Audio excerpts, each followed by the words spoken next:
Gabos. The name of the game is Gabos. Game ain't based on sympathy. If you got sympathy in this spot, you ain't gonna never make it. You gonna never make it.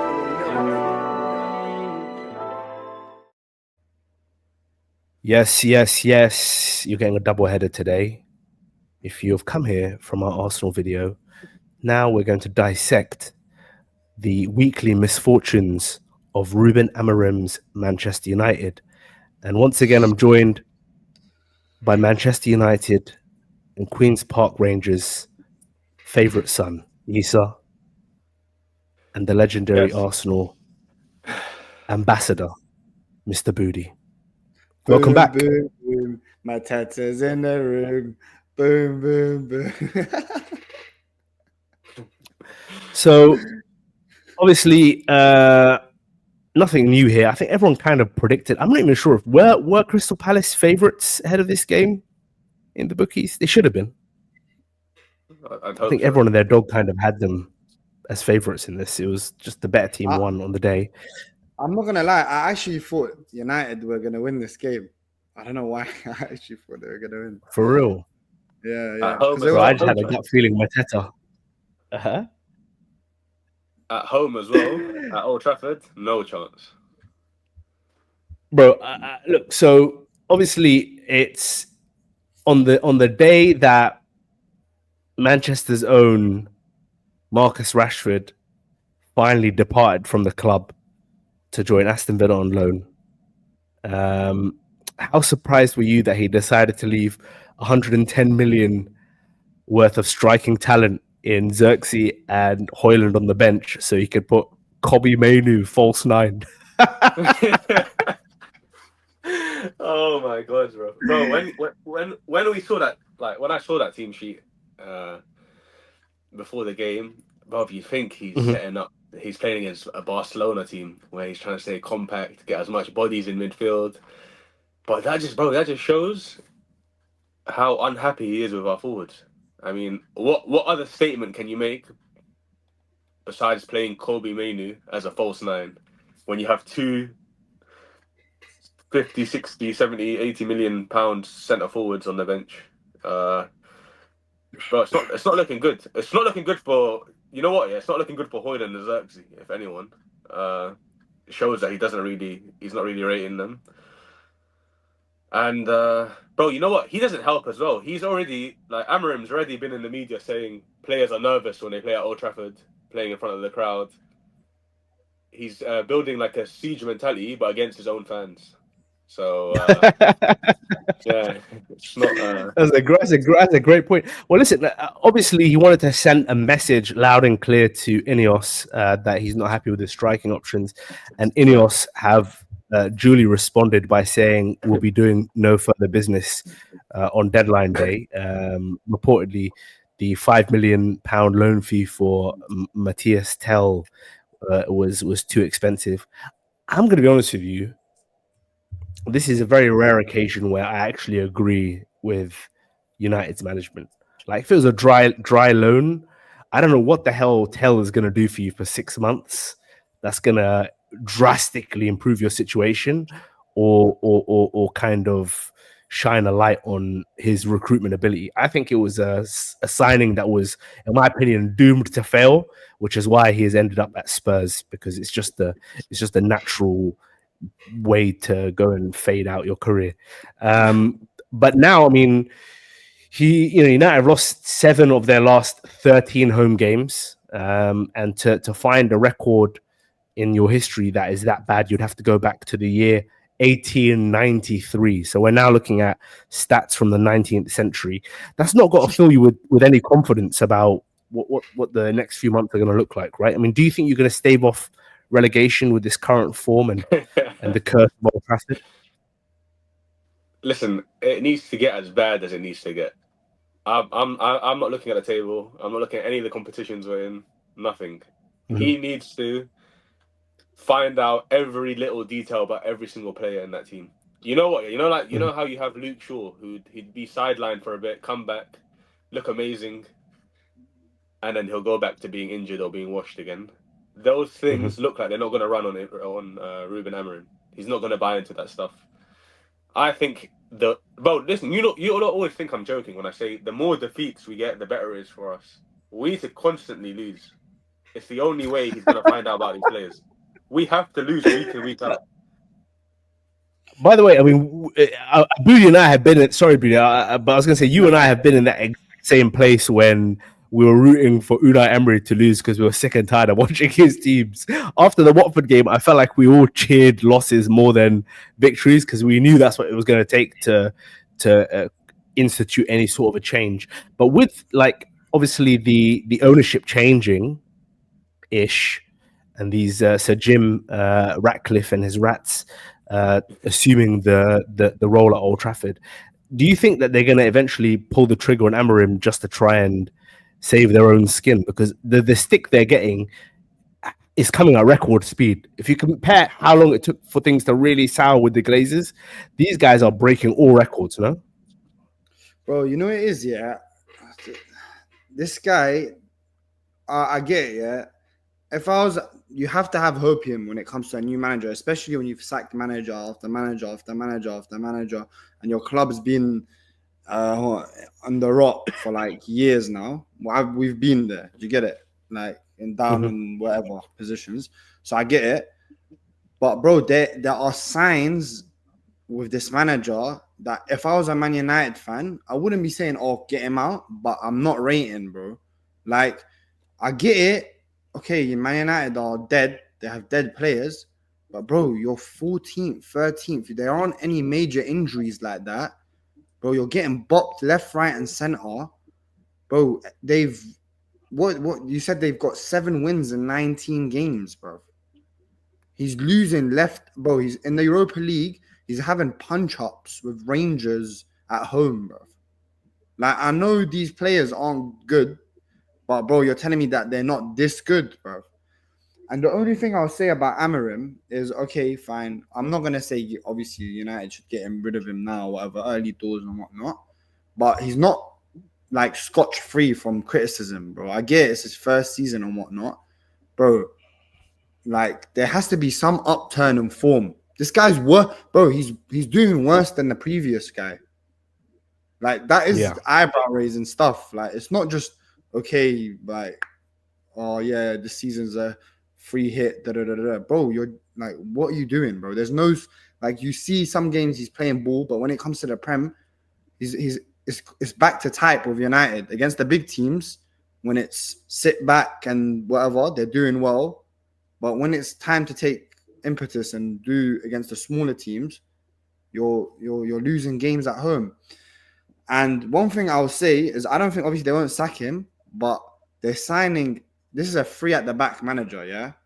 There's not a lot of elite managers in the world that are free at the back. There are Conte and Inzaghi, but Conte is a 2-year guy and he's not a long-term manager. Man United don't like that type of manager, yeah? And Inzaghi, he's the one that's proven in the Italian league. He's done it for a long time. My point being is, bro, now United, all these players that they've signed this window and the players that they've had, 90% of them aren't fit for this system. So they want to dash them all and sign wing backs, centre backs, midfielders that fit into the system. Mainu's now not looking like he fits into the system. Bro, if this guy is not the guy and it doesn't work, Man United are fucked. Because they're not a lot of elite managers in the world that play a free at the back system, yeah, and are long-term managers. Do you get it? That's my only thing as a United fan. I'd be very scared, bro. Let me respond to that. You know, you're saying like, okay, I hear what you're saying, and you're saying he's trying to sign these players to fit these system. But if you look at Brez, like, I've never been a fan of someone like Dallo, yeah. He doesn't fit into this system, and he didn't fit into any of the back four system. He doesn't fit into any system. He's just not good enough to be at a team with United based on where they're trying to go. So Brez like Dallo, Maguire, Mazraoui. Okay, I don't know, bro. He's for what we paid for him. He's all right, but obviously he's not a long-term answer either. Brez like Xerxes, Ericsson, Lindelof, all these Brez. Whether we're playing a back five or a back four, they're not good enough. We need to flog them anyway. So that's already half the job done. But what I rate about what Aaron was doing is, if you see Ten Hag, when he first came in, remember when we got bopped by Brighton, bopped by Brentford, we were losing 4-0 or whatever. Instead of doing what Aaron's doing, is you know what? I'm going to stick to my philosophy. I'm going to get these Breds to understand the way I want to play, and we're going to play out of this issue. He just flogged it, and he started saying, you know what? I'm just going to find the best way to get a result. And that's why you saw we regressed as time went on. We didn't improve. So what I'm hoping from Amorim now is he's taking the L's, he's taking all the stick from the media. He's saying, you know what? We're the worst team in United history. I'm doing worse than the last manager. But his hope is, and our hope is, he's going to drill it into these players how to fit into the system. And if he gets the missing pieces to the jigsaw, he'll start to improve the team in general. Bro, you said the missing pieces, and then you listed off the whole team. And we got to remember, it's just been confirmed that Martinez has done a cruciate ligament. So that's going to be another 8-9 months. And this is on top of a few other knee issues that he's had and injury problems that he's had. And I personally, as a centre-back, just don't rate him. And I know people kept, a couple of weeks ago after the Fulham win, Hussey was telling us, oh, he's the best player on the pitch, his passing's amazing, da, da, da. For me, those aren't compliments. For me, that's an indictment of everyone else in the team. You know what I'm saying? If you're telling me the centre-back is the best passer in the entire club, you got to start asking some serious questions, because that's not how football is played. So what Budi says is, I think, a little bit true, because imagine there's been no new manager bounce. I don't know where all this faith in the coach has come from. Okay, he won the Portuguese league. Phenomenal. Yeah. But is that enough evidence to put all your eggs in the basket when he's been here for a few months and he's doing worse than Ten Hag was doing, right? We're going to give him 3-4 windows. We're going to give him 3 windows. We're going to build a 3 at the back system. And if it doesn't work out, then the next guy is going to have to undo all of that. And then now we're doing 4-3-3 again. What United should have done at the very beginning, if they got Amorim, they said, Amorim, Man United play 4-3-3. There's a statue of 3 guys outside. The best team that we had in the modern era, Tevez, Rooney, Ronaldo, 4-3-3. Can you play a 4-3-3 system? Not, we're going to change the entire club to fit you. Can you fit us? That's the job interview. No. But that 4-3-3 thing is history. That's gone. We haven't been that team for a long, long time. If we're getting a manager, you're getting a manager. You've identified Amorim based on the job that he's done. You want that guy because you've seen what he's done. So if you're going to bring him in, you have to let him do his thing. No, that's a mistake. Listen, it could be a mistake, but it is a mistake. It's the Unai Emery special, bro. What you're doing right now is you're rehashing exactly what we did with Unai Emery. We have a historical way of playing football at this football club. This is what the fans want to see. It's why they're fans of the club, right? With the Italian teams having a 5 at the back system, an overly defense system, that's part of their culture, that's part of their DNA. Man United's DNA is not 3 at the back, wing backs bombing up, this, that, the other. There's certain clubs here that they have a DNA, they have a core. Other clubs, your Sporting Lisbons, your Bayer Leverkusens, these kind of teams, you can be tactically experimental because there's not as much. And look, I don't want to be slagging off these clubs here, but they're at a certain level, and you can experiment a lot more. Here, the coach has to, the right guy has to come in, and he has to understand what made the clubs. You're telling me it's ancient history, yeah, but that's when you were successful. That's what you're trying to replicate. The best teams in the game right now are playing 4-3-3. No, yeah. You know what it is as well. Sorry, Issa. Yeah. Go. But bro, I just think playing 3 at the back, the contingency for it is very slim pickings, bro. Bro, if this goes to shit, like I said before, bro, there aren't a lot of elite managers, bro. The only guy that I would be confident, I'll be like, oh, bro, United signed a certain manager that is good at the system, is Inzaghi. Bro, Man United aren't gonna go get Antonio Conte. That's not their type of manager. No. They've moved past that stuff, and it's scary to think that now, if I was a United fan, we're moving away from everything we've been, and now we're buying all these kids So many centre backs we're signing. They're linked with this Quenda guy, right wing back from Sporting. He's 17 for 30 M's. You signed this Dorgu left wing back for 30 something M's, whatever it may be, bro. And one more thing I want to say before you go, Isa, is something about Amorim, bro. Your club already gets the most attention in the world, and you're already in the shit. The last thing you need to do after every game is give some these journalists a headline. Bro, yesterday, randomly, he goes, "Oh, Rashford, there's nothing he can do that will embarrass me or prove me wrong." Why are you saying these things? Oh, I'd rather play my coach, my goalkeeping coach, than Rashford. Bro, you're trying to keep it quiet. And another thing I didn't like from the jump is Liverpool, when Edwards came in, and he knows ball, they steered well clear. They just went, boom. We're not. And this guy, he tried to do that slimy game. He went to get pictured of West Ham, and as if like Liverpool can be like, no, don't go to West Ham. We want you. What the fuck is West Ham, bro? There's red flags with this guy that I'm not liking early on. Maybe he'll prove me wrong, but there's certain things I'm just not liking, bro. Yeah, listen, I hear it. It's bro, obviously no one really knows much about him apart from what he's done in Portugal. But we're at a point now. We just got to risk. We're already in the shit. We can't get worse than this. Give him a chance. We're not gonna give him like, I don't see us giving him like 5-6 years. If we don't see vast improvement by the end of next season, for example, then they might have to rethink whether they're going to continue backing him or not. But I say let him get a full window in first in the summer. See if we're starting to play a cohesive football. There's a style coming along. Players are improving under him. If they do, happy days. Continue backing him. If there's like issues creeping up like there was with Ten Hag, see you later. Then what I do, by the way, I give him until the end of the season. This season, But this season. But I start talking to Thomas Frank now.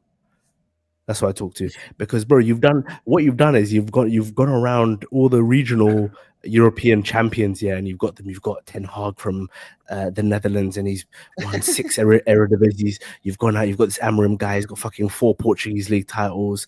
You know, you've gone Van Gaal, you've gone all of these guys, but like it's time now to look at a guy, who plays entertaining style of football, consistently gives the top teams in the Premier League a tough game. Brentford are always good in the big games. Like, okay, they might ship some goals, but what he's also really good at, identifying talent. You remember they lost Ivan Toney this season, and they've got more goals this year than last season, right? He's a guy who's got a good understanding of like picking up cheap talent, player development, right, which is very important. He's great in front of the media. And I hate this cliche, but it is true. He is proven in the league now. Like Brentford have historically they've had a tiny budget. Maybe they went out shopping this summer with the Tony money coming through, but it's clear that Man United want to get away from the whole splashy culture and start maybe buying younger guys and getting them and changing the morale around it. I like that it's obvious that he's better than Amorim, so he's better than Ten Hag in the media. But bro, he's doing a bit too much of the airing the dirty laundry, bro. Sometimes, no news is good news. Sometimes you just shut up. Yeah, man. You know what I'm saying? Like you already know you've got like everything you say is gonna be headlines. Bro, why do it? Why do it? It is. I think in the beginning, the United fans are like, yeah, he's a breath of fresh air. He's so cutthroat, transparent. But bro, just some things now, just put a cork in it, bro. You have to take the slack, and he's doing a Slim Shady thing where he's cussing himself out so much he thinks nothing else is gonna be said about him, bro. Yeah, bro. Just fucking performing. One thing Amorim Shady, bro. One thing I'd say to that is, bro, United players have been hiding behind their managers for a long time. So what he's kind of showing them is everything's going to be exposed. There's no more hiding behind me. After X amount of time, they turn on the manager. Everything that's going on, like with Rashford, is going to be known. You can't hide behind me anymore. Which I is want to kind ask of you good for about him. Rashford though, Issa and Igal, before we wrap it up. We're not going to talk about the game because it's the same old every week with United. Yeah. Yeah. But you think that do you think this move is gonna bang at Villa? You want to go first, you go? Yeah, sure, man. In my humble opinion, I think it's gonna be a positive move for him, man, because like some guys aren't cut out to be at big clubs, and I think Rashford is one of those guys. I think like you look at the history of the league, and you look at guys like your Dimitri Payet, you look at Alan San Maximum. Some guys are gonna be like the stars of smaller teams, and I feel like he's gonna flourish with a little bit of the pressure off. Now, I say that with a big caveat, like ever since he broke his back, I broke my back, spinal. Ever since that, he's not been the same. He's lost a burst of pace. Some people have tried to attribute it to his maybe he's overtraining. Some people are saying he's out partying too much. He's not taking it seriously. People are saying his training is not good enough and yada yada yada. But now you got to imagine the guy, if he's got any pride about him, like he's been just slandered for 18 months consistently, character assassinated.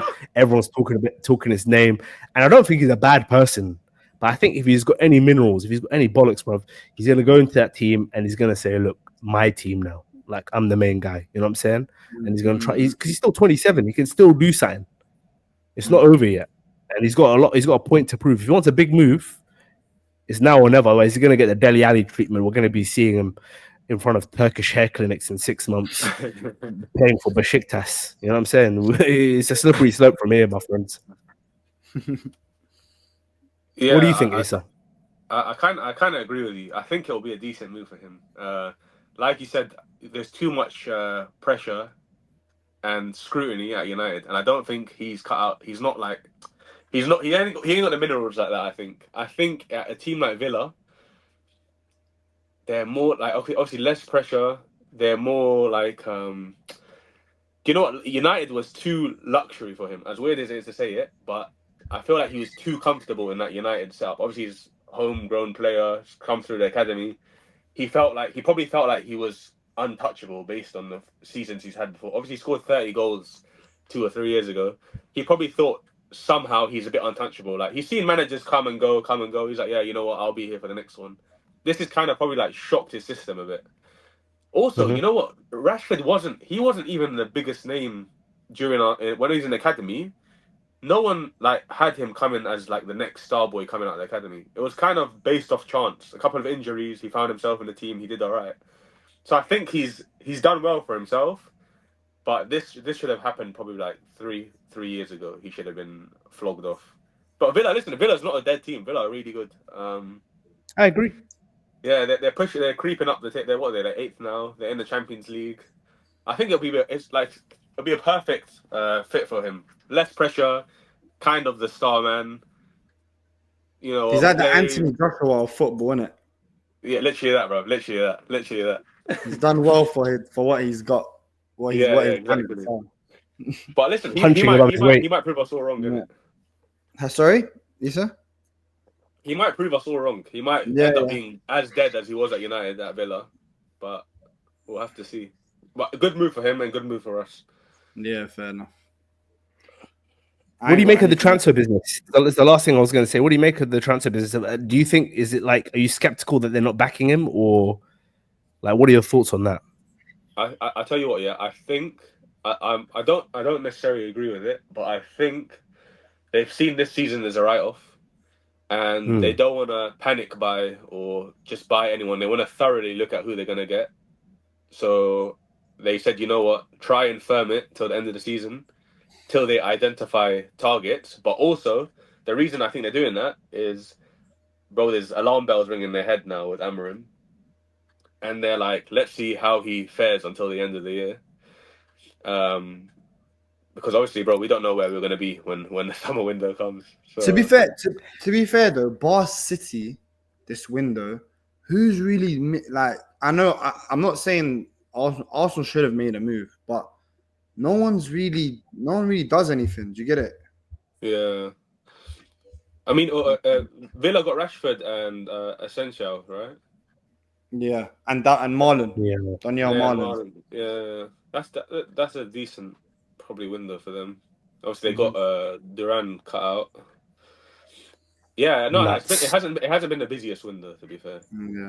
Yeah. All right. Well, boys, we'll leave it there. I'm sure we'll be able to copy and paste the things we've talked about United's result in next week's review of United's result.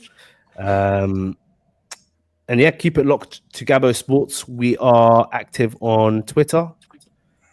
We are active on TikTok. We're not active on Twitter. That was a total lie. We're going to be active on Twitter. Loading. The clips are going to go on there. We've got quite a lot of rocket fuel to go on there. That's going to be this week's agenda. But TikTok's where we're at, locked and loaded. And suggest if we should join Red Note, Blue Note, Green Note, or any of the other Chinese apps that are taking over the world. And keep it locked and loaded till Thursday. Peace. Peace.